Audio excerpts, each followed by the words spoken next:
everyone, welcome to Sync Education Planet. So in this video we are starting with the new chapter of physical chemistry, that is solid state 1 of BSc semester 6, right? So in this video we are talking about some important terms and about the solids. So solids क्या होते हैं? Solid is defined as a form of matter which possesses rigidity, जो कि rigid होगा matter, right? और उसकी particular shape और definite volume भी होगी, एक particular volume भी होगी, right? अब types देखें इसके solids की, तो पहली टाइप है that is amorphous solid. Amorphous क्या होते हैं? जिनमें जो पार्टिकल्स होंगे या एटम्स, मॉलिक्यूल्स, आयंस कुछ भी होंगे वो अरेंज नहीं होंगे एक पर्टिकुलर फैशन में, राइट? वो ऐसे बिखरे बिखरे पड़े होंगे. And second are crystalline solids. इनमें जो पार्टिकल्स होते हैं, इनके आयंस, एटम्स या molecules, that are arranged in a definite geometric pattern, एक पर्टिकुलर अरेंजमेंट में अरेंज्ड होंगे. So that are crystalline solids. अब इनके डिफरेंसेस देख लेते हैं.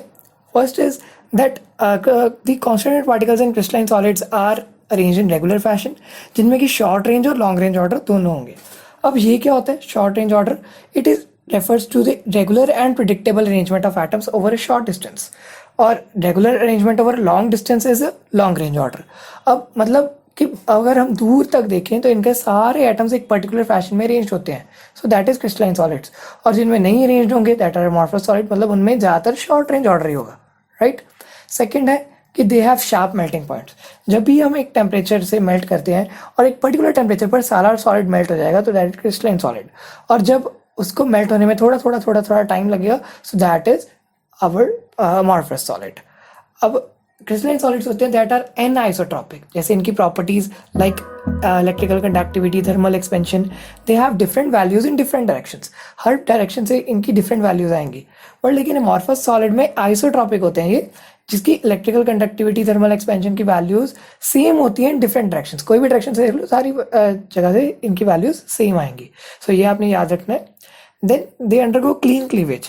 जैसे ही हम इनको कट करते हैं इनमें कोई भी जिगजैग पैटर्न नहीं आता, बिल्कुल स्ट्रेट वे से कट हो जाते हैं.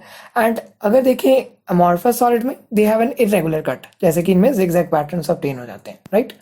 एंड अगर क्रिस्टलाइन सॉलिड्स देखें, इनके कूलिंग कर्व्स की जो है molten solids that have breaks, right? So cooling curve में ब्रेक होगी.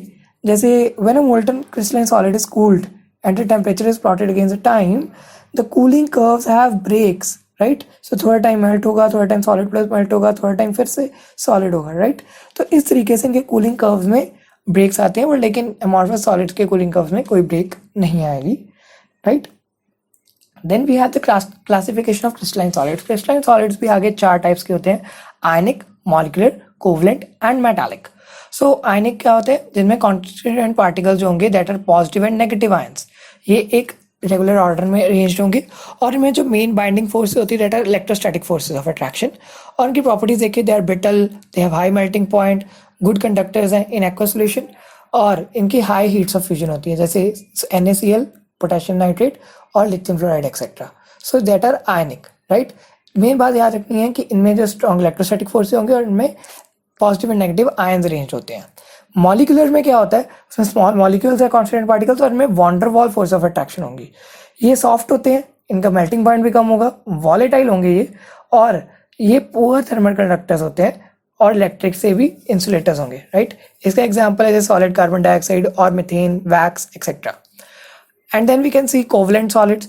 इनमें जो एटम्स होते हैं they are bound together in the form of a network, right? इनमें नेटवर्क की फॉर्म में अरेंज होंगे और इनमें कोवलेंट बॉन्ड होते हैं, द बॉन्ड, और इनका ये बहुत हार्ड होंगे, इनका मेल्टिंग पॉइंट भी काफ़ी हाई होगा, and they are poor conductors of heat and electricity. और इनका एग्जांपल देखिए तो डायमंड और silicon are the good examples of covalent solids.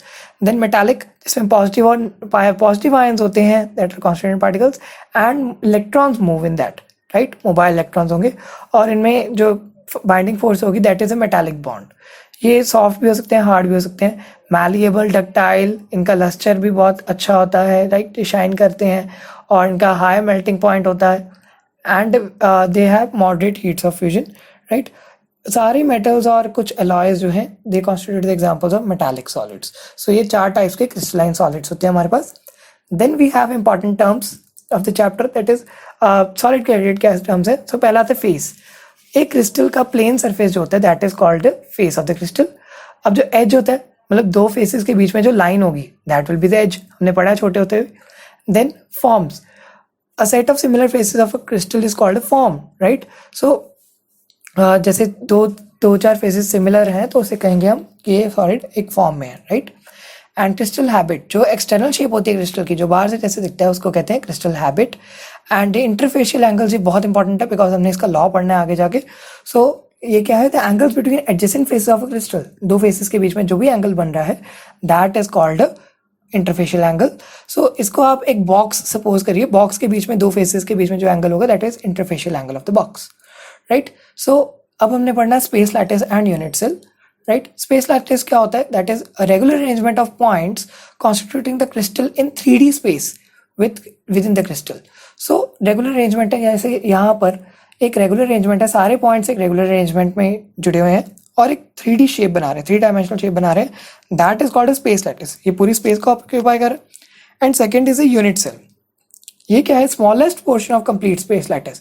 ये जैसे इसका पूरे स्पेस लैटिस को अगर हम तोड़ते जाएं और इतना छोटा सा पार्ट आ जाए कि उसके बाद अगर उसे तोड़ो तो उसके बाद उसके एटम्स आयंस अलग होने शुरू हो जाएं, तो वो सबसे छोटा पार्ट जिसके बाद एटम्स अलग होने शुरू हो जाएंगे, वो पार्ट को हम कहते हैं यूनिट सेल, जिसमें कि सारे एलिमेंट्स ऑफ सिमेट्री प्रेजेंट होते हैं, जो कि हम नेक्स्ट वीडियो में डिस्कस करेंगे। एंड जो भी हम अगर उसको रिपीट करें बार बार तो हमारे पास एक कंप्लीट स्पेस लैटिस आ जाएगा, राइट। ये देखो, ये छोटा सा पार्ट है, इसको बार बार रिपीट करा है, राइट। तो यहाँ पर एक पूरा स्पेस लैटिस बन गया और this is a small part of this and this called unit cell.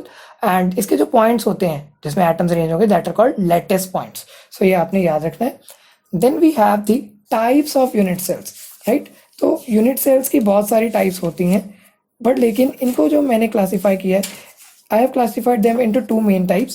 पहले primitive, then non-primitive. Primitive में कौन से आएंगे, that is simple cubic unit cell.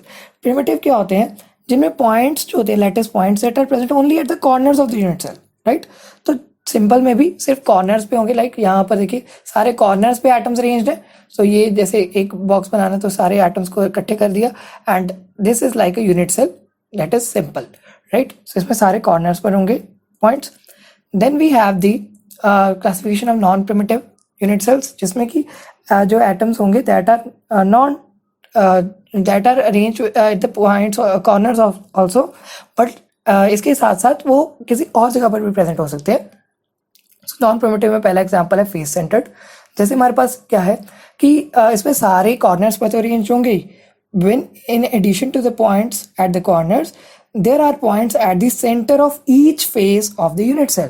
हर फेस के सेंटर पर भी पॉइंट्स होंगे, lattice points, so that are called the face centred cubic unit cell. So इसमें देखिए यहाँ पर जैसे ये येलो वाले हैं जो सारे, दैट आर कॉर्नर्ड, एंड जो सेंटर में लगे हुए हैं ये रेड वाले, that represent the faces, right. और इसी के साथ एक सेकेंड टाइप भी आती है that is end centred. And centre में क्या होता है, सारे फेसेस पर नहीं बट लेकिन एक ही पेयर ऑफ फेसेस पर, जैसे दो फेसेस पर हमारे एक्स्ट्रा पॉइंट्स होते हैं, एक्स्ट्रा लैटिस पॉइंट्स होते हैं, बट लेकिन बाकी फेसेस पर नहीं होंगे। So that is end centred, end means दो एंड्स पर, राइट। सो इस तरीके से इसका एग्जाम्पल होगा। Then we have the last is body centred cubic unit cell. So body centred में क्या होता है, जैसे हमारे पास सारे पॉइंट्स होते हैं, इसमें क्या होता है, in addition to the points at the corner there is one point present within the body of each unit cell. So body के अंदर एक यूनिट सेल एक पॉइंट होगा, so that is body centred. जैसे इसमें सारे corners पर arranged atoms और बॉडी के अंदर भी एक एटम है, so that is called body centred unit cell. So these were all about the definitions of types of unit cells and important definition of the chapter. So first part में इतना ही रहेगा। In the second part we will discuss some laws and about the Miller indices also, जो कि हमारे syllabus में mentioned है, और वीज इंडिसेस भी हम इसके साथ डिस्कस करेंगे। और लेकिन तब तक के लिए आप चैनल को सब्सक्राइब कर दीजिए, जब भी मैं नेक्स्ट वीडियो डालूंगा आपको अपडेट आ जाएगा। And thanks for watching the video and do share with everyone, and in the next videos we will cover the next syllabus. Thank you.